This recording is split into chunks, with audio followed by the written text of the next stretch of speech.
Hello everybody and welcome back to a new video. I am Pat from Pat's Path Predictor, and we still have some more severe weather that's going to be coming this week and weekend. While we actually also had some severe weather yesterday, we had some pretty crazy severe weather as well, especially in Minnesota as well as in the St. Louis area, where especially in the evening we had quite a lot of tornado warnings happening, including one that went through St. Louis City. So that was an interesting night to take a look at. Very powerful storms that hit the area. So yeah, that was a pretty crazy night. But with that being said, let's go ahead and dive into what's going to be happening today. Alright, so this is the situation we have right here. So they actually cut the slight risk out of Illinois and Indiana, and now they have it mostly concentrated in Michigan right here. But they did issue a new slight risk area for parts of eastern Pennsylvania right here, and they still have the slight risk for parts of Oklahoma and Texas right here. So I'm a bit curious at that. So we'll have to see why they changed that. But first, let's look at the tornado threat. The tornado threat's at 5% for these areas right here. So okay, this thing just updated. All right. So yeah, tornado risk's 5% here. So yeah, it looks like the greatest risk for tornadoes is going to be in the lower peninsula of Michigan right here. And yeah, there's 2% here, 2% in Pennsylvania. The wind threat's at 15%. That's probably the largest threat right here, the 15% wind threat, especially in parts of Michigan, Pennsylvania, this part in Oklahoma. The hail threat is also a pretty large threat for parts of Michigan and Oklahoma and Texas right here. So that's an interesting development to keep an eye on. So let's go ahead and see what's going on with this. There is a slight risk of severe thunderstorms across lower Michigan, Pennsylvania, and parts of the southern plains. Summary: isolated severe thunderstorms are possible across lower Michigan, the northern middle Atlantic, and the southern part of the small plains. Northern middle Atlantic. Long-lived MCS that developed over northwestern Oklahoma Wednesday night have progressed south into southern Missouri into southern Indiana early this morning. An MCV is embedded into the northwestern portion of this morning, with an MCV is embedded in the western portion of the complex just west of BMG. Given the longevity and the strength of this feature, there is an increasing confidence for robust convection later today across the middle northern Atlantic, i.e., eastern Pennsylvania. By late morning, this feature should be located over western Pennsylvania. Associated convection will likely be ongoing at daybreak over the upper Ohio Valley, with updraft intensification expected along the leading edge of this complex by 18Z over central Pennsylvania. The subsequent movement should allow this activity to spread towards western New Jersey before weakening as it encounters increasingly hostile air mass. Damaging winds and hail are the primary risks, not surprising right there. Lower Michigan.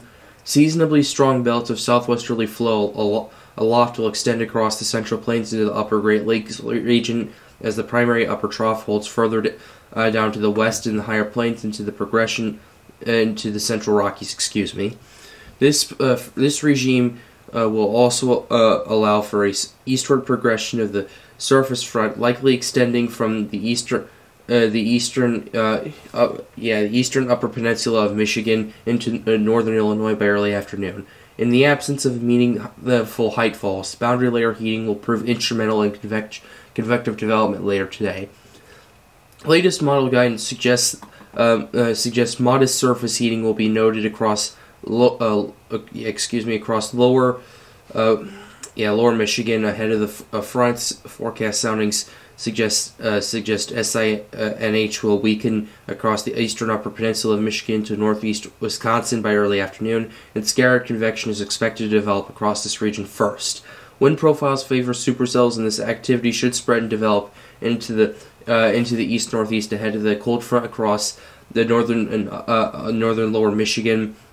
The latest HREF members support this scenario, and there appears to be some tornado threat with the supercells given the shear and buoyancy. Otherwise, hail and wind could be expected with this convection. So Yeah, that's why they issued the 5% tornado risk in parts of Michigan right there, because the threat for tornadoes is possible. let's go ahead and actually run her real quickly. And yeah, we can do the Great Lakes because this basically covers Pennsylvania as well.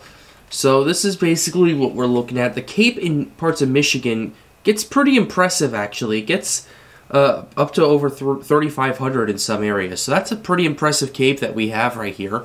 So yeah, that's what we have right here. In parts of western Pennsylvania as well, we have Capes cracking 4,000 as well in parts of western Pennsylvania, which is pretty interesting development right here. But most of the action for today is going to be up in Michigan right here. So yeah, everyone needs to keep an eye out for that. So yeah, I'll be keeping tabs on this, considering all the severe weather we saw last night.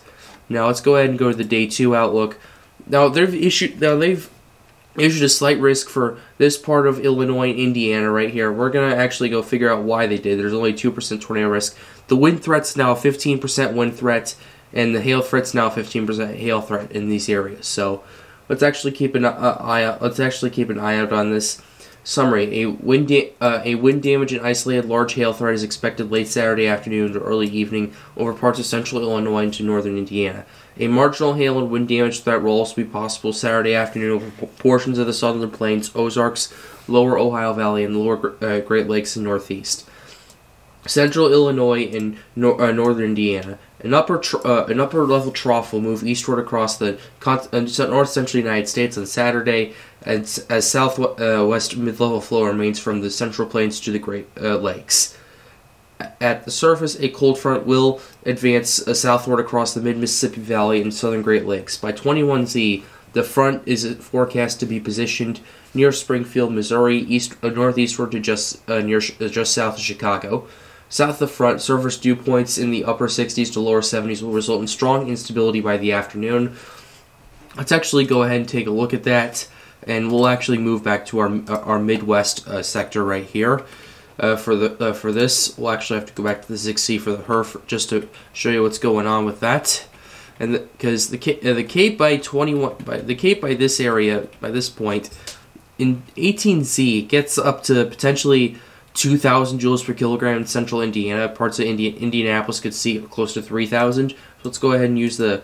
Alright, never mind. Let's go ahead and look at the dew point temperatures right here first.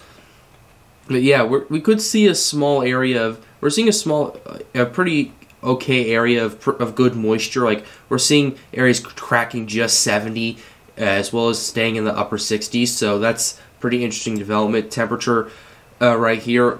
This is temperature right here. This is where that cold front is, and that's what's going to be driving these thunderstorms, actually. So everyone needs to pay attention to this. As you can see, it's clearly different because behind the cold front, it gets into the lower 60s degrees Fahrenheit, but in front of it, it's in the upper 70s to the lower 80s. So this is a pretty intense cold front we have right here. So that's why they issued the slight risk. So that's a pretty interesting development we have right here. So yeah, the strongest instability, we already covered that. So that's basically what's going on for day two right there. Day 3, we have the potential for a slight risk right here for parts of New England. There's basically no tornado, hail, or wind risk yet. There's only probabilistic. So that's essentially what we have right here.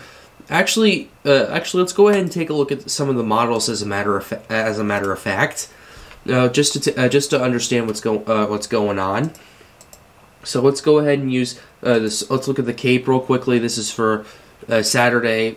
We'll actually have to probably use the NAM for this. So yeah, this is a pretty interesting situation. This is 15Z Sunday, and already this is 11 a.m. on the East Coast, and we're seeing a pretty broad area of 3,500 to 4,000 joules per kilogram of Cape right here from parts of from near Scranton, Pennsylvania, all the way up to New Hampshire. So that should show you how widespread this is. Let's go ahead and look at the dew points, because the dew points, these are very good for severe weather.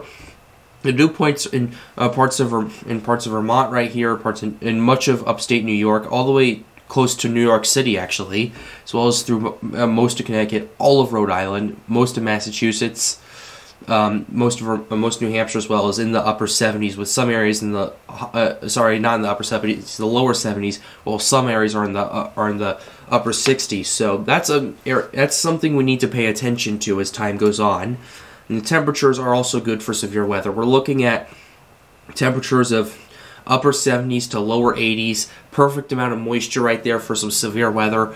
What exactly is going to conspire, we don't know yet, but I'll be keeping an eye on the situation as it progresses. But with that being said, that's going to wrap up this video. I hope you enjoyed it. Be sure to leave a like and subscribe to the channel if you are new. It helps me out and helps me make more videos like these. The goal with this channel is to get more people involved with weather, and I hope I'm doing that. Also, my newest documentary, the 2013 War Tornado documentary, is now out. The link will be in the description below if you want to check it out. But with that being said, guys, have a wonderful day. Stay safe.